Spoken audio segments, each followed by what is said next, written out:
शाम के हल्के बादलों के बीच सूर्यास्त की किरणें धीरे धीरे गांव के घने जंगल में उतर रही थी। ये छोटा सा गांव कुमुदंगा हरे भरे जंगलों और ऊंचे पहाड़ों के बीच बसा हुआ था। शांत वातावरण और प्राकृतिक सौंदर्य से भरा हुआ, लेकिन हाल ही में गांव के लोग एक अजीब सी बेचैनी में जी रहे थे।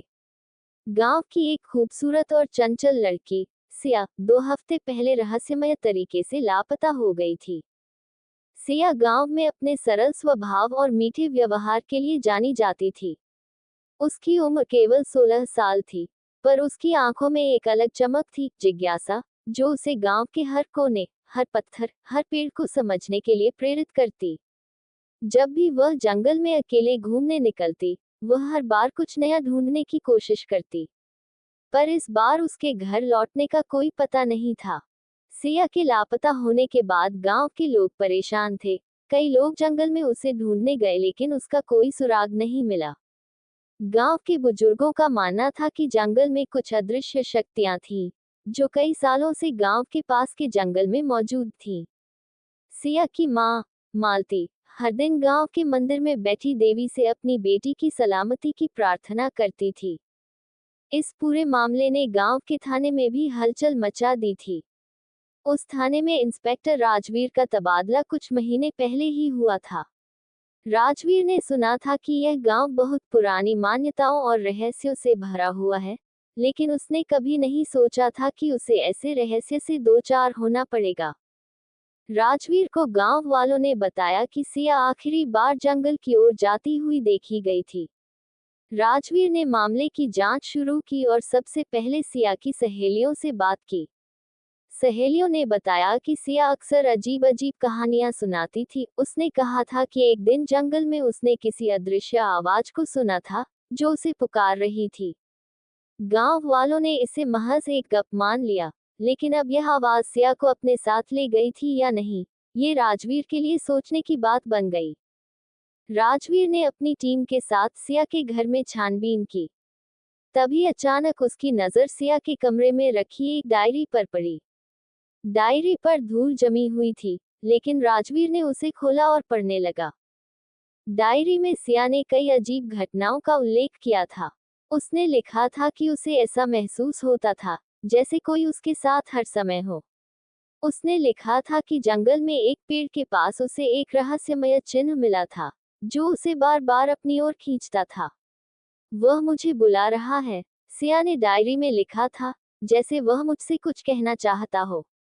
राजवीर को ये डायरी पढ़कर झटका लगा। उसने सोचा कि सिया को क्या किसी अदृश्य शक्ति ने जंगल में बुलाया था। क्या यह उसके अपने मन का भ्रम था, या फिर सचमुच कुछ अनहोनी ताकतें थीं? डायरी पढ़ने के बाद राजवीर ने निश्चय किया कि वह खुद जंगल में जाएगा और उस चिन्ह को ढूंढ लेगा जिसका जिक्र सिया ने किया था। अगले दिन सुबह सुबह राजवीर अपने सहयोगी सतीश के साथ जंगल की ओर निकल पड़ा। दोनों ने अपने साथ पानी, टॉर्च और कुछ खाने का सामान रखा। जंगल में घुसते ही उन्हें एक अजीब सी शांति महसूस हुई। पेड़ जैसे उनकी हर हरकत पर नजर रख रहे थे। चलते चलते उन्हें एक पुराना पेड़ दिखा, जिसकी जड़ों पर एक अजीब सा निशान उकेरा हुआ था। ये वही चिन्ह था जिसका जिक्र सिया ने अपनी डायरी में किया था। जैसे ही राजवीर ने उस चिन्ह को छुआ, उसे एक ठंडक का एहसास हुआ और हवा में एक धीमी सी फुसफुसाहट सुनाई देने लगी। उसे ऐसा महसूस हुआ कि जैसे कोई अदृश्य शक्ति उन्हें वहां से जाने का इशारा कर रही है। लेकिन राजवीर जिद्दी था, उसने सिया को ढूंढने की ठान ली थी। जंगल में धीरे धीरे अंधेरा छा रहा था।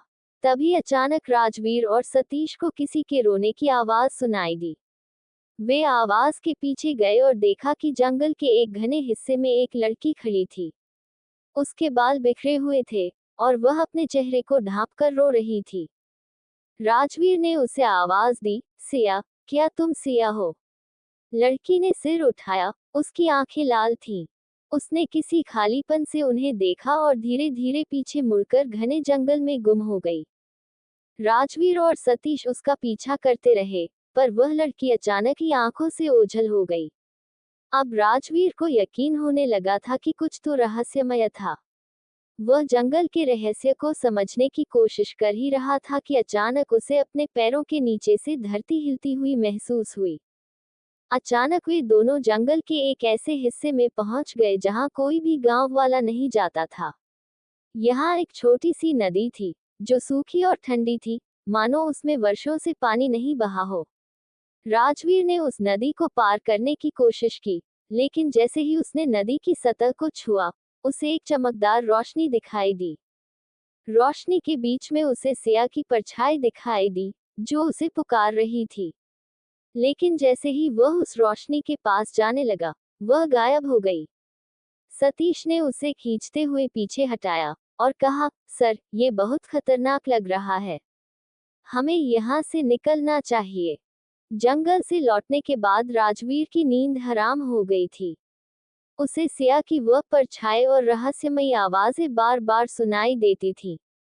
उसने सिया की डायरी को फिर से पढ़ा और सोचा कि क्या सिया ने जाने अनजाने किसी अदृश्य शक्ति को छेड़ दिया था। अगले दिन उसने मालती से बात की।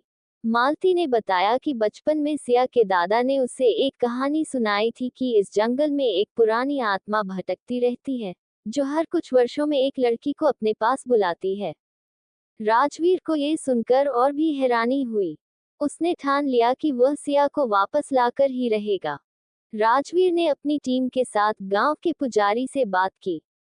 पुजारी ने बताया कि सिया की आत्मा अभी भी जंगल में भटक रही है और वह तभी मुक्त हो सकती है जब कोई उसकी मदद करने जंगल जाए। राजवीर ने सिया के नाम की पूजा करवाई और फिर एक आखिरी बार जंगल जाने का निश्चय किया। जंगल में पहुंचने पर उन्होंने फिर वही रोशनी देखी। इस बार राजवीर ने साहस किया और रोशनी के पास गया। वहां उसे सिया की आत्मा दिखाई दी। उसने हाथ जोड़कर कहा, सिया, अगर तुम यहाँ हो तो अपनी माँ के पास लौट आओ। सिया की आत्मा ने कुछ पल राजवीर को देखा, फिर धीरे धीरे मुस्कुराते हुए गुम हो गई। उसके बाद सिया का शव जंगल में उसी चिन्ह के पास मिला, और गांव वालों ने उसे देवी का चमत्कार मानकर उसकी आत्मा की शांति के लिए पूजा करवाई। आज भी कुमुदंगा के लोग कहते हैं कि सिया की आत्मा ने जंगल को मुक्त कर दिया।